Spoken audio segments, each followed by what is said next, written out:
तो मेरे प्यारे श्रोतागण, कल आपने सुना राजा बलि ने किस तरह से अपने तन मन धन का समर्पण राजा बलि ने वामन भगवान के चरणों में किया।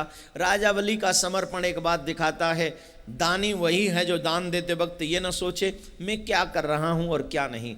दान कैसा? बोले सामने वाले की जरूरत पर दान दिया जाता है।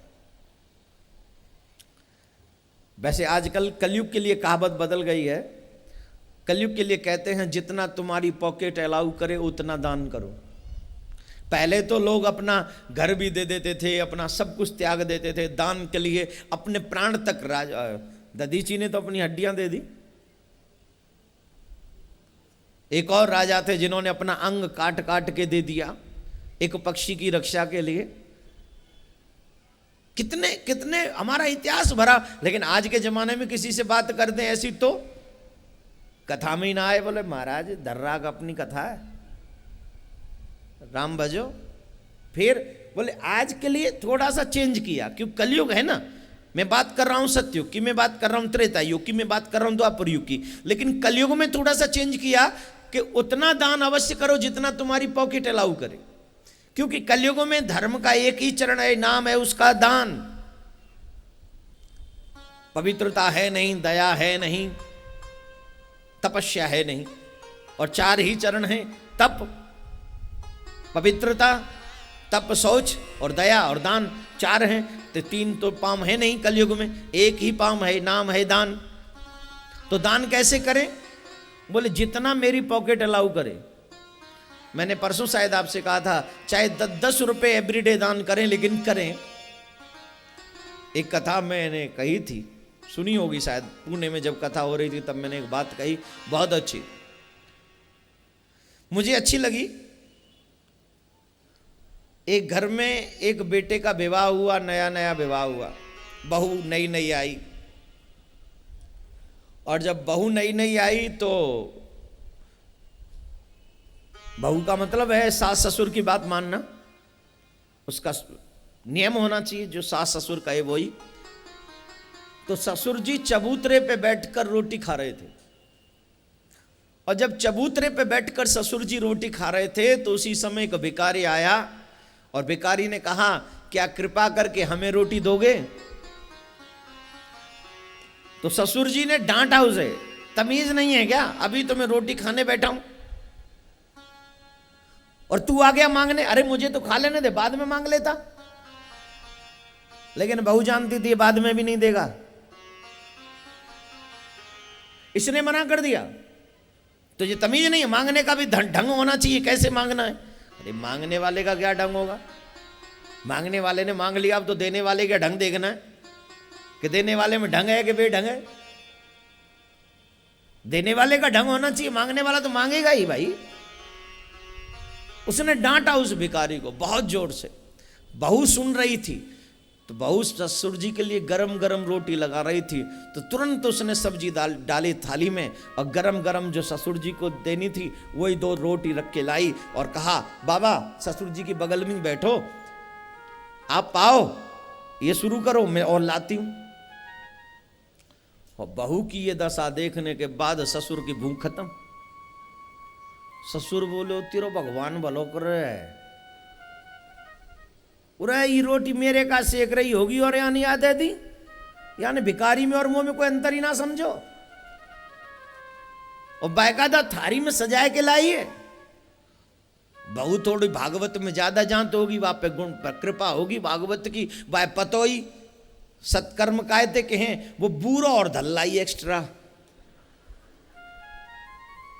भाई अतिथि कोई आवे तो वह मीठो जरूर ने पवा दो। जब नमकीन सब्जी दे रहे हो, रोटी दे रहे हो, तो ने बूरो दे दो। बूर पहले खाओ करे घी बूरो, आजकल तो ना है, आजकल वो छेना वेना श्याम है, रसमलाई सियाम है, कावा दे दो। अब वो है ना तो कछू तो होगा घर में, वही दे दो, गुड़ दे दो कम से कम। अब तो ससुर जी का पारा 440 वोल्टेज को क्रॉस करके आगे। ओबा ने बुला अपना चुराओ सुननो का इतकुआ या तो या घर में जो बहुरेगी या मैं रहूंगा। और जब तक अलग करो ना हो 1 महीने ही भाव ब्याह है, अलग कहाँ ते करे। अब बेटा है तो जे आस रहो कि बापू की बात न मानू तो जमीन न दे मोए, छोटे ये दे देखो सब कछु। बोले बापू जो तुम के हो सो, अलग हवाल ले, चल चल सामान बांध अपने मायके में जा। बोले अभी चली जाऊंगी मायके में, लेकिन जो पंडित जी ने मेरी भामा डरवाई कहीं ना उनने बुला दो बस। जा पंडित जी ने मेरी, और जब तुम ते पति के ना अलग है जाओ तो बोले बाप पंडित जी बुलाओ। ओ ना पंडित जी तो बाद में बोले पंडित जी तो निमंत्रण थे बेचारे, वैसे मजबूरी में आए। वो सब तो पहले उन्होंने बाराती ने जरूर बुलाई है, जो फ्री को खामत डोले कहाँ है। नहीं सही बात है, ये बाराती बड़े बेशर्म है। जैसे सुनो ना शादी है किसी के, फर्स्ट क्लास कोट पैंट पहन के सबसे पहले, और ये नहीं सोचेंगे कि विवाह भयो कि नहीं भयो, सबसे पहले बोले खाने का अरेंजमेंट किधर है।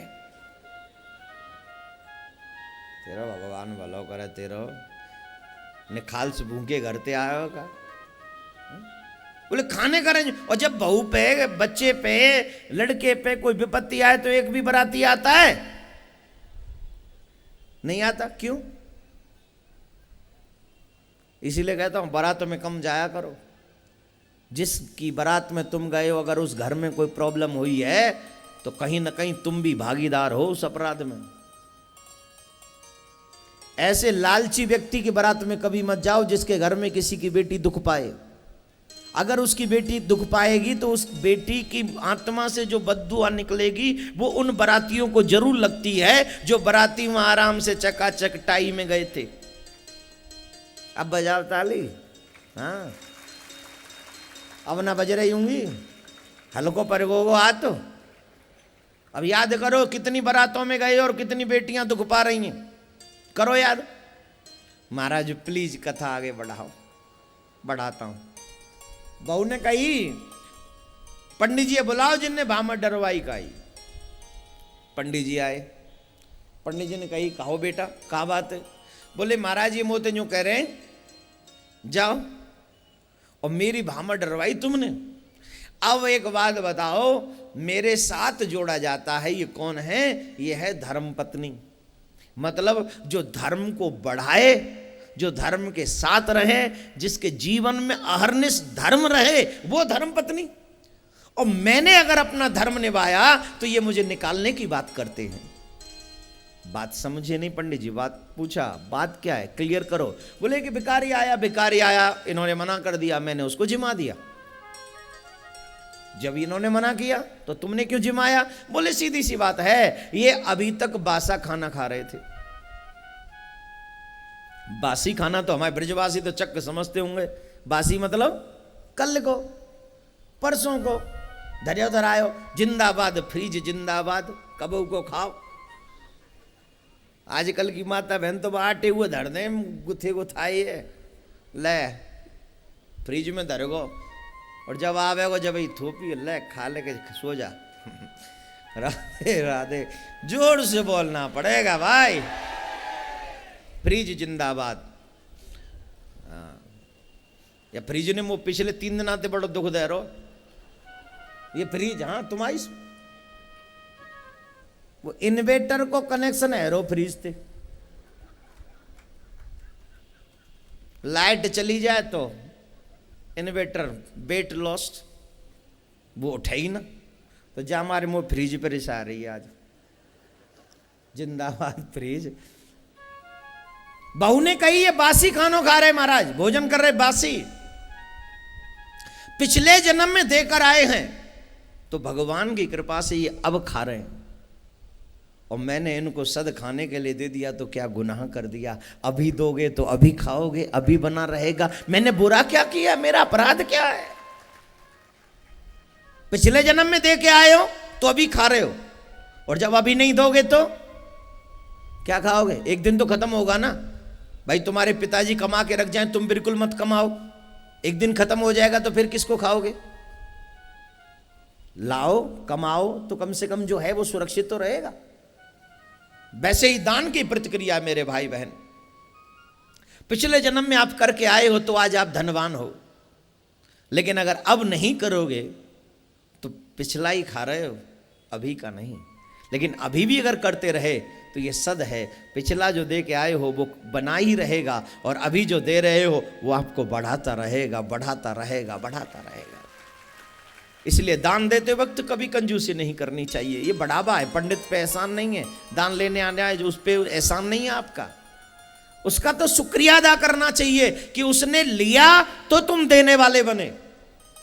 अगर कोई लेने वाला ना हो तो कोई देने वाला कैसे बनेगा? बोलिए। धर्म ना होता तो तुमसे कोई मांगता भी नहीं शायद। धर्म है इसलिए लोग आपसे कहते हैं कि आप ये करिए, आप ये करिए, आप ये करिए। तो इसलिए मैं आप सबसे निवेदन करूंगा, पॉकेट के हिसाब से जितना अलाउ हो उतना धर्म अवश्य करते रहें, क्योंकि जब आप दान देते हो तो धर्म होता है, और जब धर्म होता है तो तेरे जीवन में प्रकाश होता है, तेरा जीवन ज्योतिर्मय होता है, उज्जवल होता है, सुंदर होता है, अद्भुत होता है। ये सब दान की वजह से। हमारे इतने लोगों ने सुंदर दान दिया है, तभी आयोजन हो रहा है ना। अगर वो दान देने से मना कर दें तो कैसे होगा? नहीं होगा। कुछ कोई देगा तो सुंदर कर्म होगा, नहीं तो नहीं होगा। राजा बलि ने तन मन धन सब दिया, और बदले में भगवान ने क्या दिया? बोले बदले में भगवान ने दिया कि जब तक तुम इंद्र नहीं बनोगे तब तक मैं एवरीडे तुम्हें दर्शन देने आऊंगा। राजा बलि सुतल लोक में राज्य कर रहे हैं आज भी, और वामन भगवान आज भी नारायण वहां जाते हैं, राजा बलि को दर्शन देने जाते हैं। महिमा दान की निराली है, बहुत निराली है मेरे भाई।